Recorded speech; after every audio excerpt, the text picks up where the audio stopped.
국토의 70% 이상이 산지로 둘러싸여 있고 높은 고개가 많은 우리나라. 지형 특성상 기차나 차량이 통행해야 하는 터널이 반드시 필요하다. 그런데 기존의 터널은 일반 콘크리트 공법으로 공사기간이 길며 집약적인 데다가 운반이 어려웠다. 또한 수명이 짧고 재활용이 어렵다는 단점을 갖고 있었다. 그런데 한 중소기업이 파형 강판이라는 신개념 소재를 이용해 이러한 문제점을 간단히 해결했다. 설계 수명 또한 현저하게 높인 이 업체의 성공 전략을 알아본다. 서초동에 위치한 한 건설 자재 생산업체. 이 기업은 기존 콘크리트 공법을 이용한 터널 교량 공사의 단점을 최소화시킨 공법을 개발했다. 친환경적인 공법으로 생태계 보호에도 앞장서고 있는 이 업체의 비장의 무기는 바로 신개념 파형 강판. 철제 강판에 올록볼록한 고를 만들어 터널 굴착에 주로 사용하는 구조물이다. 콘크리트 구조물이 보통 20에서 30cm 두께인 데 비해 파형 강판의 두께는 2.7mm에서 최대 7mm에 불과하다.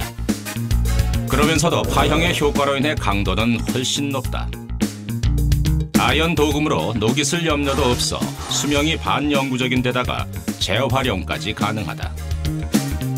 무엇보다 국내 토목공사 현장에서 가장 중요하게 여기는 공사기간과 경비를 30에서 40%나 줄일 수가 있다. 차량이 통행 중에도 저희 파형 강판 공법은 별도의 우회도로라든지 별도의 가시설 그런 거 없이 시공을 할 수 있는 가장 큰 장점을 갖고 있습니다.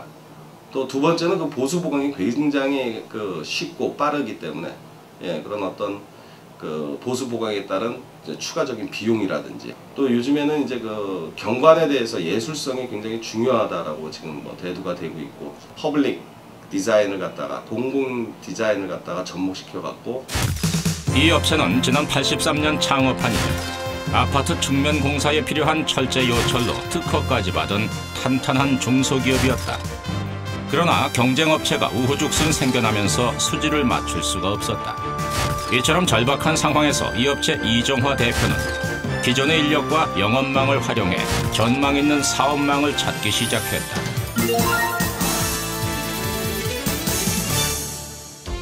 그는 수많은 시행착오 끝에 결국 파형 강판이란 사업 분야를 찾아냈다. 이 공법은 미국이나 일본 등지에서 널리 사용되고 있는 토목 구조물이었지만 국내에는 도입되지 않고 있는 실정이었다. 파형 강판은 아주 얇은 열연 철판을 갖고 파형을 줘갖고 강성을 한 30배 정도 증가를 시킨 겁니다. 이제 또 두 번째로 좋아하는 건 비용 절감입니다. 약 한 30% 정도의 비용 절감 효과가 있습니다. 그 다음에 두 번째는 어차피 쇠라는 거는 이제 100% 재활용이 가능한 구조물이기 때문에 나중에 이제 구조물을 갖다 폐기를 할 때는 철근 콘크리트는 이제 재활용하기가 힘들지만 저희 거 같은 경우는 100% 재활용이 가능한 친환경적인 구조물이라 할 수 있고요. 그래서 콘크리트 구조물에 비해서 공사기간이 한 반 정도 짧고 공사비도 한 30% 아까 말씀드렸듯이 절감될 수 있는 큰 효과가 있기 때문에 이 대표는 이 신기술을 국내 현장에 도입하기 위해 포스코의 도움을 요청했다. 인건비나 GNP 수준을 감안할 때 우리나라도 충분히 가능성이 있다고 판단했지만 작은 회사로선 엄두가 나질 않았기 때문이다. 포스코 역시 파형 강판 사업에 관심이 있었기에 즉시 기금을 출연하여 이 대표와 손을 잡았다. 그러니까 토목 구조물 업계에서는 파형 강판이라는 아이템에 대해서 이해를 한다라는 부분에 대해서 상당히 거부하고 또 사실은 이게 또 국가의 기관망에 들어가는 구조물이기 때문에 안전성에 대해서 이해를 시키는 게 가장 힘들었습니다. 지성이면 감천이라고 했던가. 마침내 1999년 6월 파형 강판의 국내 시공 시스템이 경부고속도로 구미 동대 구간의 확장 공사에서 시작됐다. 이때부터 감사원 추천을 받으면서 주문이 각 업체로부터 폭주하기 시작했다. 이 업체의 이 같은 성공 전략에는 환경 친화적인 기술 개발도 빼놓을 수 없다. 도로 건설이나 각종 개발 사업으로 단절된 지역에 교량이나 터널을 설치하고 그 위에 나무 등을 심었다. 도로 건설이 시작되면서 기존에 있었던 그 산에 있었던 생태계가 파괴가 됩니다.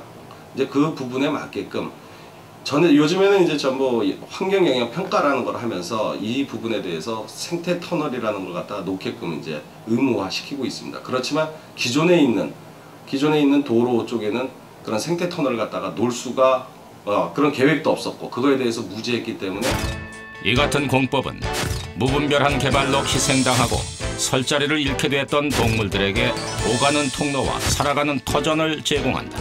특히 생태 통로는 공사 중 차량 통행에 지장을 주지 않는 데다가 콘크리트 구조물에 비해 훨씬 경제적이고 친환경적이라는 데 의미가 있다.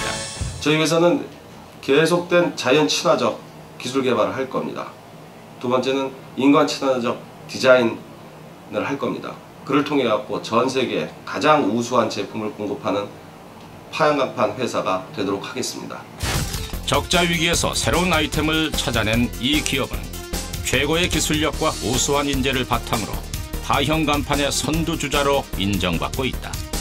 인건비가 많이 들고 공사 기간도 길며 무분별하게 생태계를 파괴했던 기존의 콘크리트 공법. 그동안 우리 금수강산의 흉물이었던 터널이 이 업체의 신기술을 통해서 인간과 자연이 공존하는 새로운 공간으로 재탄생하고 있는 것이다.